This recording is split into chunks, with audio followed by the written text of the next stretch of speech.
So our current network didn't have the right level of capacity that we needed. So we were looking to bring in a high capacity network, and we had quite short timescale. Sorry, so we wanted something we could get in place quite quickly, being in a new building in the city meant there was some logistical challenges getting new lines into that building. Yeah, so in the solution, the main thing we were looking for is the speed to be able to deliver it. I think that was far and away, the primary thing we were looking for.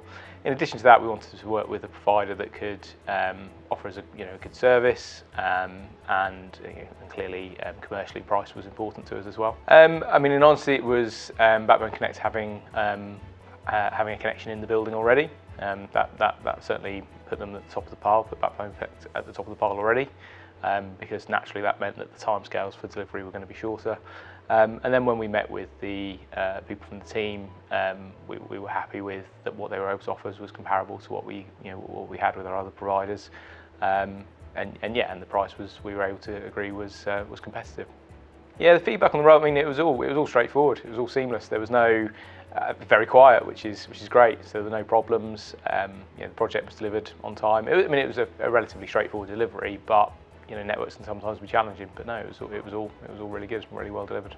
I mean, the impact for us was it enabled us to provide a high capacity link into our head office in London, which was important because with the ways of working since the start of the pandemic, people have expected a much higher capacity network to be able to bring some of the behaviours from home into the office. A lot more video calling, a lot more those type of meetings. So that was the primary objective of the project, and it was all delivered quite seamlessly.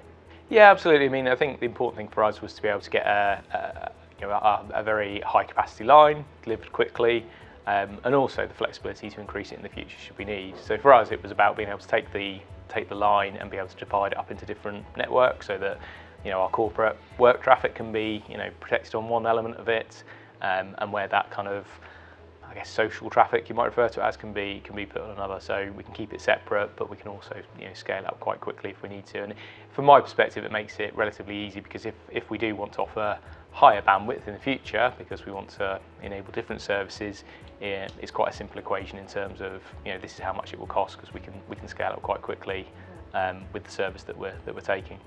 It's funny with a network. It's one of those things that it just works and you don't think about it. I think if you're talking about the network and you're engaging with the customer services, then you've probably got a problem. From our perspective, it really has been it's been something we haven't had to think about. So the project was delivered on time. We've had no reason to contact any form of customer support, which for me is what you'd expect. You don't really want to be thinking about the network because it's just running in the background. So whilst I'd say we haven't had that much interaction since going live, I would say that's a good thing.